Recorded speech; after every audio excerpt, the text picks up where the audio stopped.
नमस्कार, online YouTube channel पर आपका स्वागत है। मैं शंकर लाल सैनी। आज हम लोग चर्चा करेंगे महावीर स्वामी, जिनके द्वारा जैन धर्म का प्रतिपादन किया गया। तो दोस्तों, महावीर स्वामी जो है, इनके इनके पिता की अगर बात करें तो इनके पिता का नाम सिद्धार्थ था और इनकी माता का जो नाम मिलता है वो त्रिशला था। त्रिशला जो लिच्छवी के चेटक जो राजा था उसकी बहन थी ये त्रिशला। इनकी पत्नी का नाम मिलता है यशोदा। बात करें, इनकी एक पुत्री हुई और इनकी पुत्री का नाम मिलता है अनोजा प्रियदर्शिनी।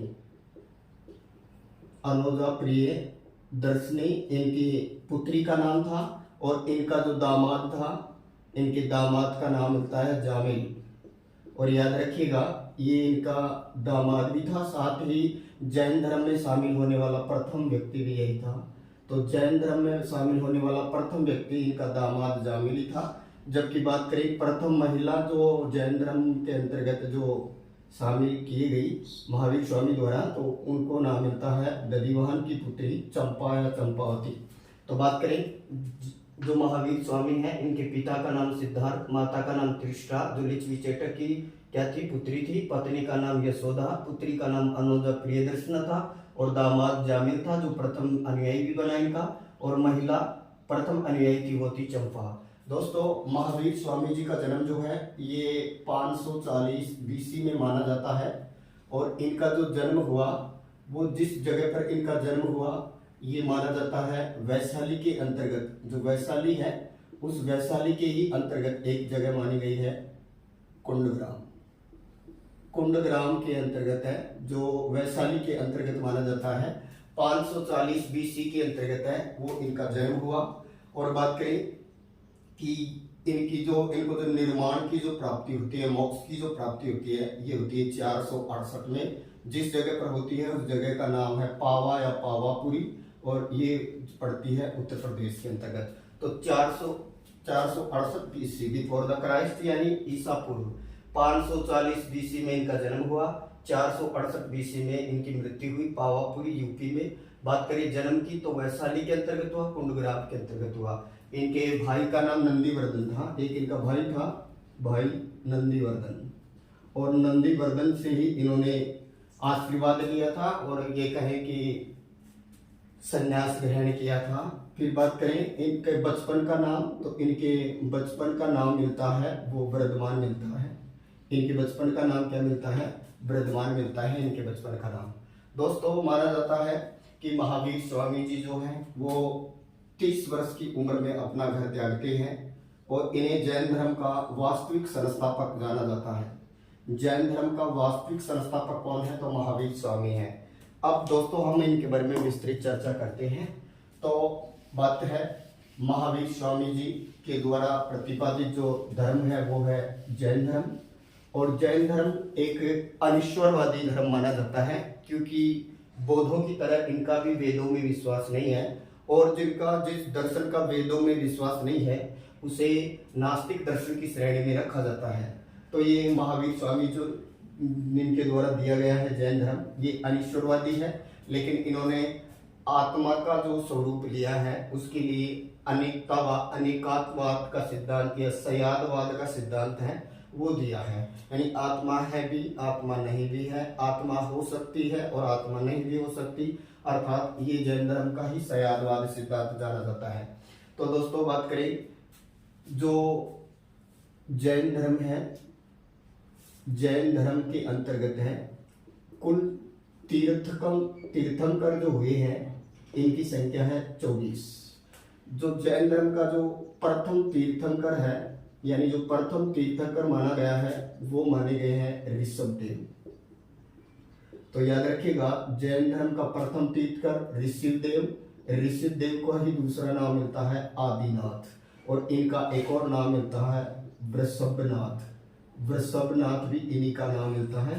तो याद रखिएगा, ऋषभदेव ये प्रथम थे, प्रथम तीर्थंकर माने गए हैं।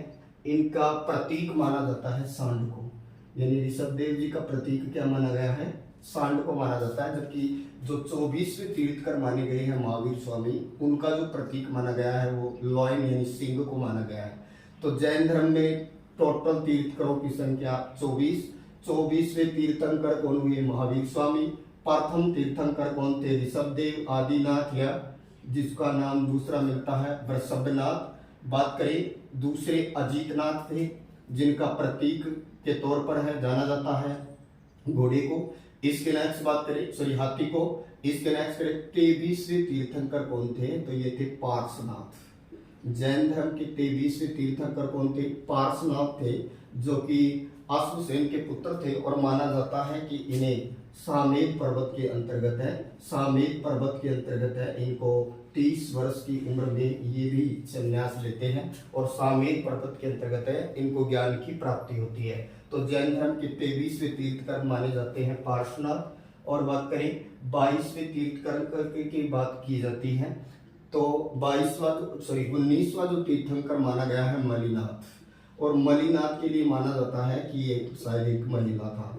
तो याद रखिए जैन धर्म का जो 19वां तीर्थंकर है मलिनाथ, इनके लिए माना जाता है कि वो एक महिला थी। दोस्तों पार्श्वनाथ का जो प्रतीक माना गया है वो है सर्प। महावीर स्वामी है वो 24वें तीर्थंकर है और इनका प्रतीक क्या माना गया है? तो सिंह को माना गया है इनका प्रतीक। बात करें जैन धर्म के अंतर्गत है, इनको 30 वर्ष की उम्र में ये गृह त्याग करते हैं। इसके बाद में इनको साल वृक्ष के नीचे और बात करें ऋजुपालिका जो नदी है, ऋजुपालिका नदी के किनारे, साल वृक्ष के नीचे ऋजुपालिका नदी के किनारे 30 वर्ष यानी 12 वर्ष की तपस्या करने के बाद, 12 वर्ष की तपस्या के बाद में इनको कैवल्य की प्राप्ति होती है। कैवल्य की प्राप्ति होती है, बोले तो ज्ञान की प्राप्ति होती है इनको। और वहीं पर ये जिन कहलाते हैं। जिन का अर्थ होता है विजेता। जिन का अर्थ क्या होता है? विजेता। इसी समय ये निग्रंथ भी कहलाए। निग्रंथ का अर्थ होता है बंधन रहित या बंधनों से मुक्त। बंधनों से मुक्त या बंधन रहित होना ही ये निग्रंथ कहलाए। इसके अलावा ये अरहत भी कहलाए। अरहत का मतलब होता है ज्ञानी। एक तरह से ज्ञान प्राप्ति के बाद में ये अरहत, निग्रंथ या जिन कहलाए महावीर, जबकि इनके बचपन का नाम क्या था? वृद्धमान था। दोस्तों 12 वर्ष की तपस्या के बाद में ऋजुपालिका नदी के तट पर साल वृक्ष के नीचे इनको ज्ञान की क्या होती है? प्राप्ति होती है। अब दोस्तों ये जो जैन धर्म है, इस जैन धर्म के अंतर्गत है, वो जैन धर्म के अंतर्गत है जो 4 जो महाव्रत हैं ये पहले से चले आ रहे थे, जिनके अंतर्गत है 5वां जो जोड़ा गया अणुव्रत, ये जोड़ा गया महात्मा महावीर स्वामी द्वारा। तो याद रखिएगा पहले से चला रहा था सत्य, दूसरा था अहिंसा, तीसरा है अस्तेय, चौथा है अपरिग्रह और 5वां जोड़ा महावीर स्वामी ने वो जोड़ दिया ब्रह्मचर्य। तो याद रखिए जैन धर्म के 5 अणुव्रत कौन कौन से हैं? सत्य, अहिंसा, अस्तेय, अपरिग्रह और ब्रह्मचर्य। दोस्तों इनमें से सर्वाधिक जो महत्व दिया गया है और जो महत्वपूर्ण माना गया है वो कौन सा माना गया है? वो है अहिंसा। जैन धर्म के अंतर्गत है, अहिंसा के ऊपर है वो सबसे ज्यादा बल दिया गया है।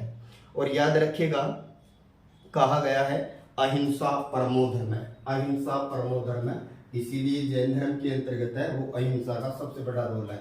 इसके अलावा जैन धर्म के अंतर्गत है वो त्रिरत्न है। जैसे बौद्ध धर्म में भी त्रिरत्न है, बुद्ध, धम्म और संघ, उसी तरह जैन धर्म के त्रिरत्न है सम्यक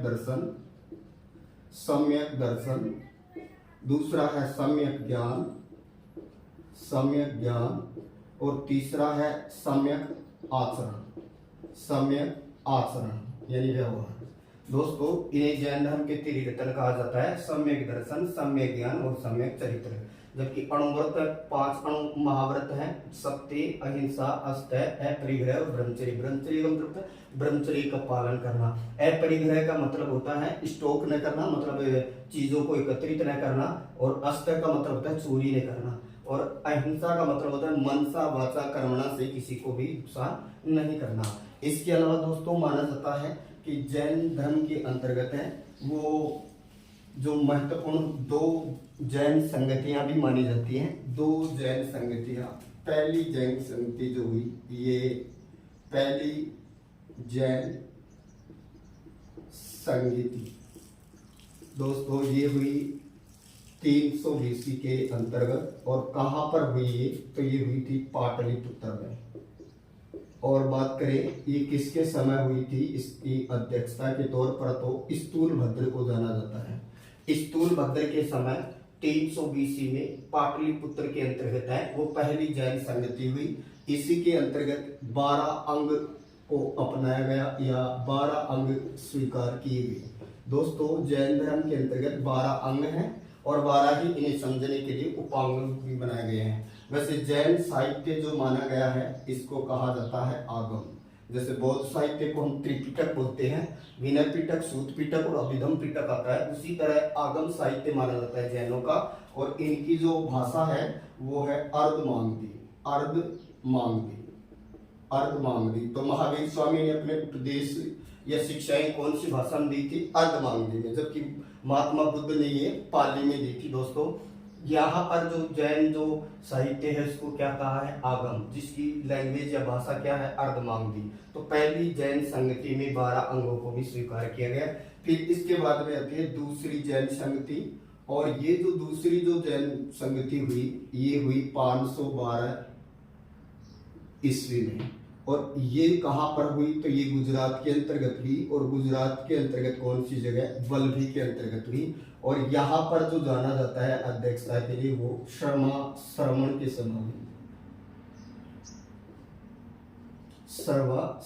समय ये आयोजन किया गया। तो दो जैन संगतियां जानी जाती हैं, एक 300 में, एक 512 ईस्वी में। ये BC है जबकि ये ईस्वी में अंतर्गत है। और ये माना जाता है कि दूसरी जो जैन संगति है ये वल्लभी में हुई थी। और वो वल्लभी कहाँ पर पड़ता है, गुजरात में। दोस्तों उसी तरह माना जाता है कि जैन धर्म के अंतर्गत भी दो पार्ट बने हुए हैं। इनको 2 भागों में बांटा गया है। एक वो जो श्वेत कपड़े धारण करते हैं उनको कहा गया है श्वेतंबर, और जो कपड़े नहीं पहनते हैं उनको नाम दिया गया है दिगंबर। तो जैन धर्म 2 भागों में बटा है, श्वेतंबर और दूसरे हैं दिगंबर। ये उसी तरह जैसे बौद्धों में हीनयान और महायान है। श्वेतांबर ये श्वेत कपड़े धारण करते हैं, यानी श्वेत कपड़े धारण करते हैं ये। उसी तरह दिगंबर ये नग्न रहते हैं। दोस्तों ऐसा माना जाता है कि ईसा की जो ईसा से 300 वर्ष पूर्व मगध में 12 वर्ष का काल पड़ा था। ईसा से 300 शताब्दी पूर्व है। ये माना जाता है कि मगध में अकाल पड़ा था 12 वर्ष का। तो ये माना जाता है कि जो स्थूलभद्र था वो अपने अनुयायियों के साथ में उत्तर भारत में रहा, लेकिन जो भद्रभाहु था वो अपने कुछ अनुयायियों के साथ दक्षिणी भारत में चला गया। लेकिन जब वो दक्षिणी भारत से वापस मगध लौटा तब उनमें आपस में एक तरह से विवाद पैदा हो गया। इसलिए जो स्थूलभद्र के जो नेतृत्व में थे वो तो कहलाए श्वेतांबर, और जो कहें कि जो दूसरे जो दक्षिणी भारत के अंतर्गत चले गए थे भद्रभाहु के नेतृत्व में, उनको कहलाया गया दिगंबर। अर्थात वो नग्न रहते हैं इसलिए उनको दिगंबर कहा। तो स्थूलभद्र वाले श्वेतंबर और जो भद्रभाहु वाले हैं वो कहलाए दिगंबर। तो दोस्तों ये 2 भागों के अंतर्गत डिवाइड है। इसके अलावा जैन धर्म का सयादवाद का सिद्धांत बहुत प्रसिद्ध है। जैन धर्म का सयादवाद का सिद्धांत बहुत जाना जाता है। महावीर स्वामी ने कर्मवाद पर अपना पूरा जोर दिया है। अर्थात संसार दुखमय है और उन्होंने दुखों का कारण है वो कर्म को बताया है। जो जैसा कर्म करता है उसके अकॉर्डिंग उसको फल मिलता है। दोस्तों ये जो जैन धर्म है इस जैन धर्म के अंतर्गत है जो त्रिरत्न है ये प्रसिद्ध है जैन धर्म के। इसके अलावा महावीर स्वामी ने अपने अनुयायियों को 11 गणधरों के अंतर्गत भी बांटा था। तो याद रखिए महावीर स्वामी ने अपने गणधरों को कितने भागों में बांटा था, 11 भागों में। और माना जाता है कि आर्य सुधर्मा जो ये कहें कि ये जो गणधर था ये महावीर स्वामी जी की मृत्यु के बाद तक भी जीवित था। तो महावीर स्वामी जी की मृत्यु के बाद में आर्य सुधर्मा गणधर है ये बनता है। दोस्तों ये कहें कि महावीर स्वामी जी को गृह त्याग की जो इनकी उम्र है वो मानी जाती है 30 वर्ष। इनको ज्ञान 12 वर्ष बाद मिला, मतलब 42 की उम्र में, और इनकी मृत्यु हुई 468 में, मतलब ये जब मृत्यु हुई, निर्माण हुआ, तब ये कितने वर्ष के थे? 72 वर्ष के। तो 72 वर्ष की उम्र में पावापुरी नामक स्थान पर मल्ल राजा सृष्टि टंडन, मल्ल राजा सृष्टि टंडन के महलों में, सृष्टि टंडन के महलों में इनकी क्या हुई? मृत्यु हुई। महावीर स्वामी की मृत्यु मल्ल राजा सृष्टि टंडन के महलों में हुई। दोस्तों, चैनल को लाइक करें, सब्सक्राइब करें। Thank you.